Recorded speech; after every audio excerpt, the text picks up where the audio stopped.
자, 지금 우리나라의 미래가 어떤 다른 나라에서 지금 벌어지고 있습니다.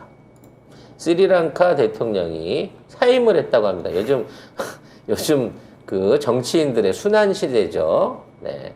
20년 독재 가문의 종말이다. 이러고 기사가 나왔는데 내용 한번 확인해 보도록 하겠습니다. 고타바야 라자팍사 스리랑카 대통령이 현지 시간 9일 사임 의사를 밝혔습니다. 원래 임기는 2024년까지인데요. 스리랑카는 심각한 경제난이 이어졌고 또 올해 들어 국가부도 사태가 발생한 이후 반정부 시위가 격화했습니다. 그러자 각 정당 대표들이 대통령과 총리의 공식 사임을 요구했는데요. 라자팍사 대통령의 사퇴로 스리랑카 권력을 독점해온 라자팍사 가문은 정부 요직에서 모두 물러나게 됐습니다. 참. 자, 스리랑카 대통령이 하는 짓이 지금 윤석열이 하고 있는 짓이나 똑같습니다. 행정장관을 비롯한 각 정부의 요직을 친인척이나 가까운 사람한테 다 넘긴 거예요. 그리고 그 사람들을 동원해가지고 그 사람들의 연고지에 항구를 짓는다는 도로를 짓는다는 거. 전혀 국민 생활에 도움이 되지 않는 쪽에다가 국가 예산을 다 갖다가 퍼질러서 썼습니다. 그 결과 재정은 빈약해지고 그 부족한 재정 때문에 국민들에 대한 지원이 힘들어지고 물가가 오르기 시작하면서 국민들의 생활이 궁핍해졌는데 결국 그 상황 하에서는 세수도 발생하지 않고 경제 상황이 너무 힘들어진 거예요. 그래서 중국한테서 처음에는 차관 비슷하게 돈을 받아다 쓰면서 이 독재 정권이 견뎠습니다만 중국도 좋아질 수 있는 입장이 안 되다 보니까 그냥 이렇게 무너진 거거든요. 사실 스리랑카 사태는 윤석열이 지금처럼 국민을 위한 정치를 하지 않고 자기 사람만 심어갖고 인사해서 전행을 하고 그리고 예산을 엉뚱한 데 써가지고 국가 경제나 전체적인 경제 상황을 어렵게 만들면 어떠한 확고한 지위를 갖고 있는 정치인이라도 물러날 수밖에 없다는 교훈으로 이걸 받아들여야 되는 상황인 겁니다. 이게 뭐 시위를 해가지고 뭐 사람들이 물러났다 이런 것도 있겠습니다만 그 시위가 결과적으로 대통령을 하야시키지는 않습니다. 내부 분열. 내부 조직 안에서도 이 사람을 대통령으로 모시기에 조직의 장으로 대표로 모시기에 위험하다라는 판단이 쓰게 되면 밑에 있는 애들이 손절을 친단 말이에요. 살기 위해서. 대통령은 계속 나는 할 수 있어. 저 시위 전부 다 무력으로 막아. 저거 이거 다 무시하고 언론 통제해. 라고 말하는 거는 그 사람이 웬만큼의 지지도를 갖고 령이 설 때, 우리 하는 말로 말빨이 먹힐 때의 얘기인 거지 국민 전체의 지지율이 빠지고 거기에 대한 분노가 올라오고 그 분노의 화살이 결국 그 밑에 있는 실무자들한테 돌아오게 되는 상황을 직면하게 되면 얘네들은 바로 윗대가리를 배신합니다. 왜? 밑에 있는 애들은 대가리만 바뀌지 항상 그 체제를 유지할 수밖에 없거든요. 따라서 자기 관리를 못하게 되면 조직이 무너지게 되고 조직이 무너지면 국가 경제가 무너지게 되는 거고 국가 경제가 무너지면 반대로 그 희생양으로 제일 먼저 뭐 이렇게까지 얘기하면 뭐합니다만 화살을 맞게 되는 그 책임을 져야 될 사람은 대통령의 위치에 있는 최고 높은 데 있는 사람이 이걸 다 책임을 져야 된다는 거야. 탑다운으로 가는 겁니다, 결국은. 일단 형이 총리였고요. 형제 2명하고 조카가 장관이었습니다. 그래서 아까 말한 대로 얘네들이 스리랑카의 재정을 다 말아먹었죠. 그래서 문제가 생기니까 이 사람들을 내쫓았어요. 뭐 눈에 보이는 거 경질했겠지. 했지만 그걸 경질했다고 해서 한 번 무너진 시스템이 정상화될 리가 없잖아요. 이미 이미 텃밭을 다 헤쳐놓고 곡간을 다 텅 비워놓은 상태에서 곡간지기를 바꿨다고 해갖고 곡간에 곡식이 다시 차오를 리가 없잖아. 그러니까 이런 방식으로 땜빵을 해가면서 자기 사람들 동훈이 믿고 윤핵관들 믿고 서울대 동문 믿고 검사 출신 애들 믿고 이걸로 해갖고 이 정권이 제대로 유지될 거라고 생각하면 안 돼요. 이런 정권 하에 이런 인사를 갖고도 문재인 대통령이나 이재명 의원이 대통령이었다 그러면 얘네들 갖고도 국정 운영 해낼 수 있습니다. 그게 대통령의 역할이고 CEO의 역할이고 지도자의 역할인 거거든요. 근데 윤석열은 전혀 그런 걸 할 수 있는 능력이 없잖아요. 어떻게 또 나가야 될까요? 우리가 결국은 그거를 될 것 같아요. 그걸 알려주기 위해서 네가 얼마나 지금 위험한 위치에 있는지를 알려주기 위해서 나가야 될까요? 우리가 거리로? 날씨 좀 풀리면 나갈 수 있을 것 같습니다. 자, 지금 스리랑카의 시민들이 압박을 받는 게 물가 상승률이 53.6%. 이게 어떻게 오르면 물가가 50%가 오르는지 모르겠어요. 네. 그 다음에 연료 수상 중단. 그러니까 연료를 못 구하게 되는 거죠.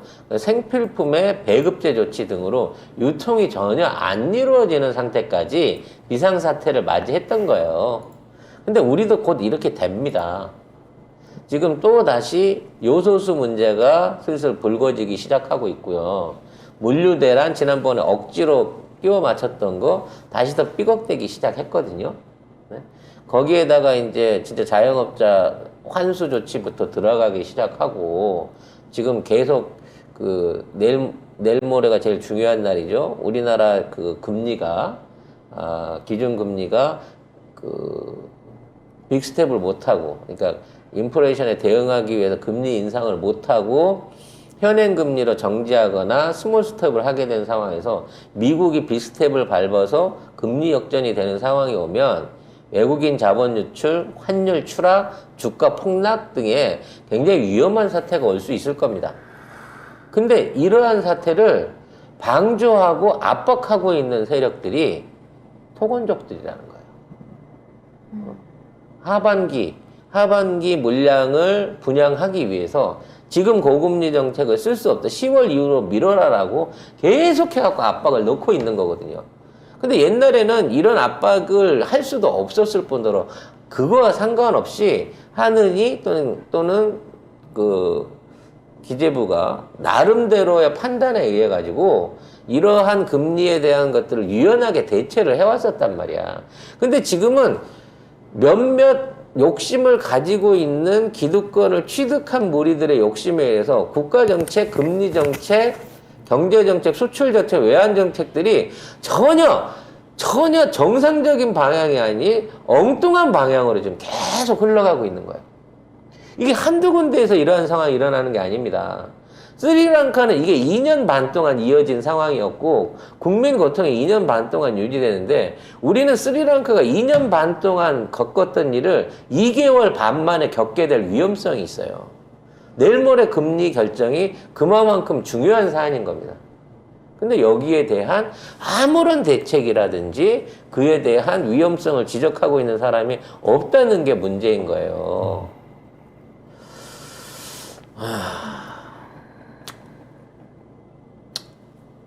스리랑카의 붕괴는 이웃 나라의 연속으로 계속해서 영향을 줄 가능성이 높습니다.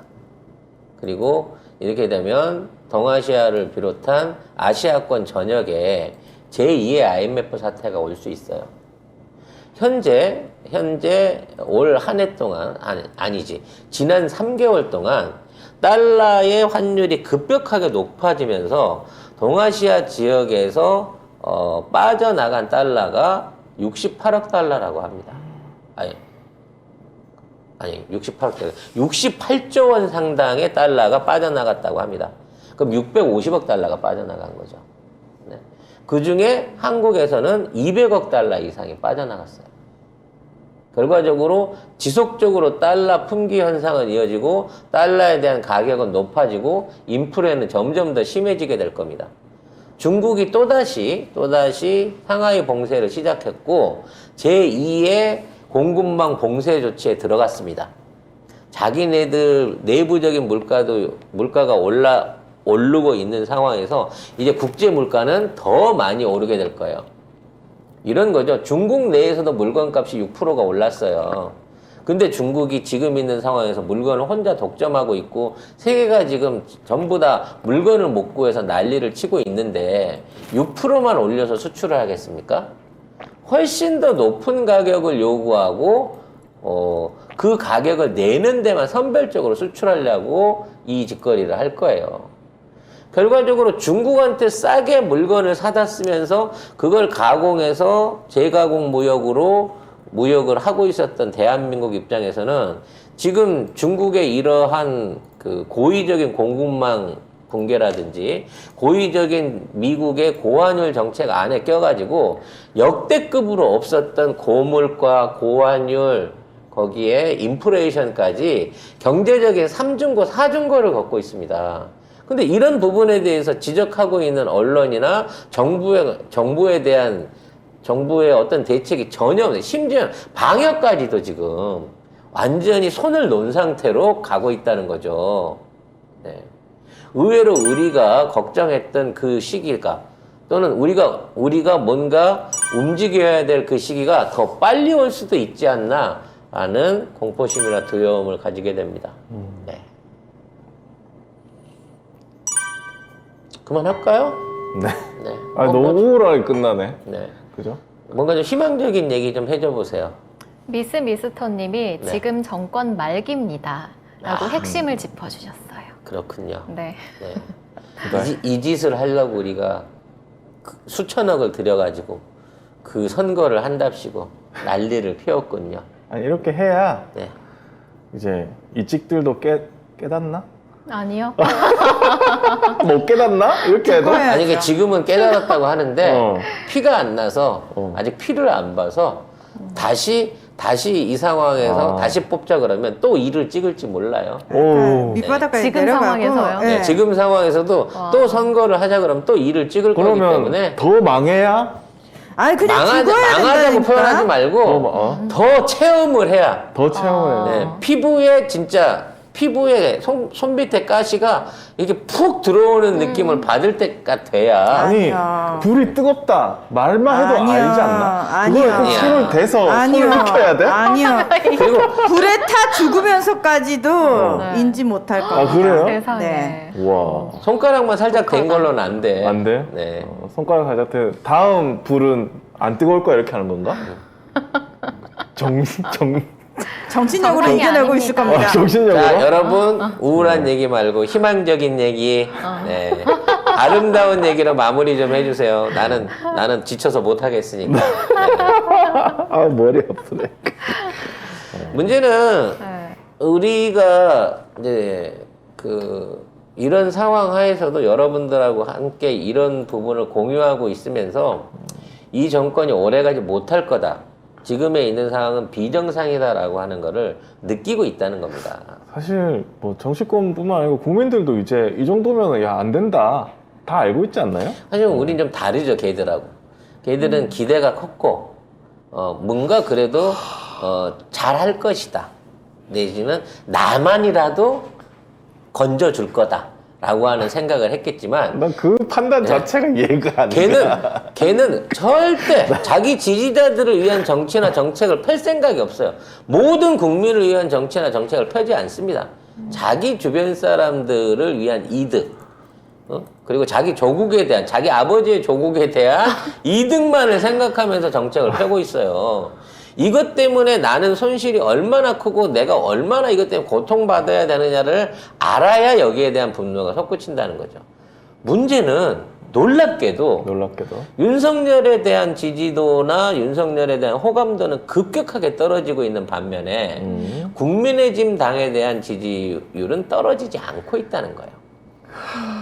이 분노가 시스템에 가 있는 게 아니야. 윤석열과 김건희에게만 가 있는 거예요. 현재로서 이직들한테는. 뭐 그렇기 때문에 쟤네들이 없어지고 또 다른 사람이 오면 그때는 좀 다르겠지 라는 희망을 갖고 있다는 겁니다. 저들은. 네. 그렇기 때문에 더 많이 배워야 되는 거예요. 더 많이 고통스러워야 됩니다. 엄마야. 그래서 구해줄 사람은 이재명과 개혁된 민주당밖에 없다는 거, 그거를 깨달아야만 제대로 된 정치개혁, 국가개혁을 할 수 있을 것 같아요. 이건 마치 나이가 50 먹은 내가 인생을 다시 살기 위해서 서울대 가겠다고 공부 시작하는 그런 막막한 느낌이 듭니다만 어쩔 수 없이 그 개혁의 전선에 우리가 나설 때가 이제 다가오고 있다라고 여러분들이 느끼시면 좋겠습니다. 네. 네. 희망스러웠나요? 아니요. 좋은 평가 감사드리면서 오늘 방송 여기서 마치고 내일은 좀 더 밝은 소식으로, 희망찬 소식으로 찾아뵐 수 있도록 열심히 이 국장이 조사를 해주시기 바라겠습니다.